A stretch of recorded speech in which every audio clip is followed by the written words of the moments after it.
Well, today one of our projects is planting an apple tree. Now we're going to be planting a bare root tree.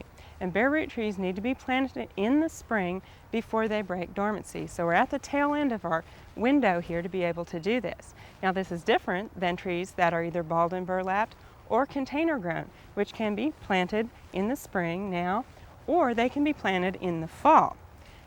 Bare root trees really need to be planted in the spring because in the fall they're not dormant yet, and so those leaves would cause them to transpire and they would lose a lot of water. However, in their dormant state they can be dug and shipped without the soil on them, which helps save in shipping costs, and then planted in the ground and they'll break dormancy and start growing. And that's what we're going to do today. Now we're selecting an apple tree to plant, and one of the things to think about if you're going to plant any kind of fruit tree is where you're going to site it. Most fruit trees need a deep soil. A sandy loam is nice, something that is well drained. Now, if you don't have an extremely well drained soil, you need to take into consideration, if you're thinking about either planting peaches or planting apples or pears, that apples or pears are a little more resistant to a thicker soil than are peaches or nectarines.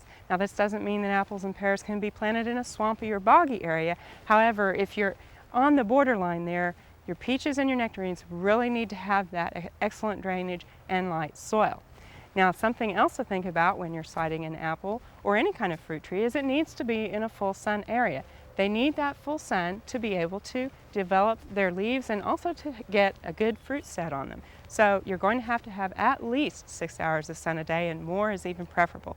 You need to have good air drainage, and when I'm talking about good air drainage, I want to show you we have our apples and all of our fruit trees sited up here on the top of kind of a hill. You want to have them in a top area. Never plant your fruit trees in a low-lying area. That's why we've chosen here instead of maybe down here at the bottom of our hill to site our orchard. If you site your orchard at the bottom of a hill, it would be in a frost pocket because cold air drains down the hill. And so many years you might lose your fruit crop when it's down in the bottom, while if it's up on top or at least on the side of the hill where that air is draining away from it, you wouldn't lose your fruit crop. So that's the primary reason to locate your orchard not in the lowest part of your landscape. Now, once we've determined that we have a good site for fruit trees, selection of fruit trees is important, and we're going to talk specifically about selection of apple trees. Well, in selecting an apple variety, for most homeowners, we don't have 20 extra acres to put an orchard on, so size is really important. Just because you have a smaller landscape doesn't mean that you can't plant an apple. And what you need to look for is an apple with either a spur-type growth habit or a dwarfing or semi-dwarfing rootstock, or maybe even both of them. Now, when I say spur-type growth habit, we've got an example of this right here. This is an Arkansas black apple, and as you look along the branches here, you can notice these short little spurs here, and on the end of each spur is a bud. Now, these are actually going to be the flower buds, which will then produce apples. So you see that each apple is born very close to this branch here on each of these spurs. So overall, this is a more compact tree. Now compare this to a tree like this, where our buds are on the end of long stems. This is a more spreading and usually weeping growth habit for an apple, and so it would take up more room. Now, in addition to the growth type, also the rootstock that an apple is on will affect how large it gets. Apples aren't grown on we don't plant a seed and get an apple tree out of it. They're grown on rootstocks, which I'll explain a little bit more about later. However, the rootstock that you choose can either be dwarfing or semi-dwarfing that can control the size of your apple tree. Another thing that we need to think about when we select our apple varieties is disease resistance. Now, we have several diseases that affect apples here in Oklahoma. These include fire blight. We also have a really big problem with cedar apple rust, also powdery mildew, fruit rots, and other diseases that can affect apples. If you choose a variety that is resistant to these diseases, then you don't have to spray as much, and that's always a good thing in our own homes because we don't like to spray out in our backyard as much as we might in an orchard. So while you're looking for an apple variety, think about the size, also the rootstock it's on, and its disease resistance. Now, there are several varieties that are adapted to growing in Oklahoma. These include Liberty, also Arkansas Black, and Fuji, and this is only a very, very partial list. If you need a list of fruit varieties that are adapted to Oklahoma, you can check out fact sheet 6222 or 6210, or check with your local county extension office and they can help you with variety selection. Now I wanted to show you, we've got a tree right over here that we're getting ready to plant. And remember I said something about a rootstock, and I've actually been soaking this tree in water. When you get your bare root tree, you want to soak it in water for 6 to 12 hours so those roots can rehydrate. And you never want to let them dry out, so don't take them out and lay them on the ground while you do something. Let them soak in that water before you start planting. Now, back to rootstock. You'll notice here, as we look at the apple, there's a swollen part right here, and this part looks a little different down here on the bottom than the top part of our apple. That's because apples are never grown on their own rootstock. They're actually grafted and picked for their desirable qualities. The bottom part, or the rootstock, may have desirable qualities that we want. Now, a desirable rootstock would be MM111. That's a very good rootstock for Oklahoma because it's a semi-dwarfing rootstock, so it keeps the apple a little bit smaller. It also helps the tree be more drought resistant and can help it resist diseases. So that's why MM111 is a good rootstock for Oklahoma. Now the top part of the tree, or the scion, is grafted onto the bottom, and you can choose whatever top part that you want. And again, apple trees are sold like this. They've already been grafted, and so we've chosen a Fuji apple. Now Fuji apples are good apples for Oklahoma. They like a long growing season, which we definitely have.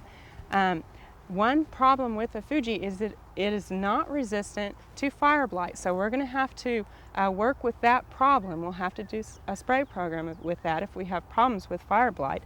However, Fujis are very good apples, and it's one of my favorites, so I've been wanting to try to grow a Fuji apple. Now Fujis are one of the last ripening apples that we have. It's also a very good store. A Fuji apple can store for up to a year and still taste great and have a nice snap to it when you eat it. So we're going to try and grow some Fujis here in Oklahoma in the Oklahoma Gardening Studio. So remember that it's just as important to know what the bottom part of your fruit tree is as the top part of your fruit tree. Now we're going to plant our Fuji here, and planting a bare root tree is a little bit different than a containerized tree. Remember, with a containerized or a ball and burlap tree, we do a wide saucer that's actually pretty shallow, and we don't want to have the bottom dug. We want to have that on a pretty firm surface. Well, when you plant a bare root tree, we actually have dug the hole large enough to accommodate the roots. Never prune your roots down to fit the hole. Now we would do a little bit of root pruning if we saw that we had some damaged roots, or there were some that were just way longer than the others. But say we wanted to make just a 5-inch hole here, and we were going to prune these roots off so that this tree would fit down in that hole, that would not be the right thing to do. We need to dig the hole large enough to accommodate the roots, because we really need all those roots that we can have. Now down in the bottom of this hole, you can see we've actually mounded the soil a little bit here in the middle. And let me put my gloves on, because I need to mound just a little bit more. But the reason that we do that is we need a surface for our fruit tree to sit on, because you can see how the roots kind of come down here, but we also want those roots to be able to spread out. So that just gives us a place for our roots to sit. Now planting depth for our fruit tree is very important. We basically want to plant it at the same level that it was growing in the field, which you can usually tell because there's a change in color on the trunk. Now it's not quite so obvious here, but we can tell where our roots run out and where our trunk starts right here. So that's where we're going to plant it. Now the really important thing to remember is that we do not ever want to plant our fruit tree deeper than the graft union, and preferably it should be several inches below that. And the reason that we never want to have this top part of our tree below ground is because that will actually root into the ground, and we will lose the desirable characteristics that we have with our rootstock if this top part, or our scion of our tree, is actually underground. So again, remember, the graft union needs to be above ground, and don't plant it deeper than it was growing in the nursery before. Now we're setting our tree in here and we'll get it leveled. Then we're just going to start filling in our hole. Now we don't need to add anything else to our planting hole right now, and especially not any fertilizer because that would burn our roots. So we're basically just going to fill back in with the soil that we have and kind of pack that as we go, just a little bit. And when we get this hole about halfway full, we're going to stop, pack it down just a bit, and then come in here and water it. And that'll help settle that soil around those roots. Then we can continue filling the hole. Now to finish planting our tree, we can just take our shoe and just kind of firm that soil in there. Now you don't want to put all of your weight on here and pack it down really hard, but you do want to get that soil packed in there so that the air pockets are out. We'll also want to water this in well. And the other thing that we want to do after we've got our tree planted is if you have a whip, which would just be one stem going clear up, and you have no side branches, you're going to want to cut this off at 3.5 to 4 feet above the ground, and you would cut it at an angle about 1/4 inch away from a bud.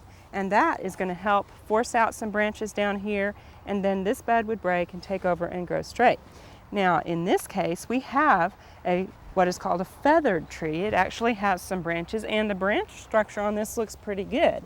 And so I'm going to leave these here and we'll see how this develops. I am going to go ahead and snip this off about right here, and we'll see what happens with our tree.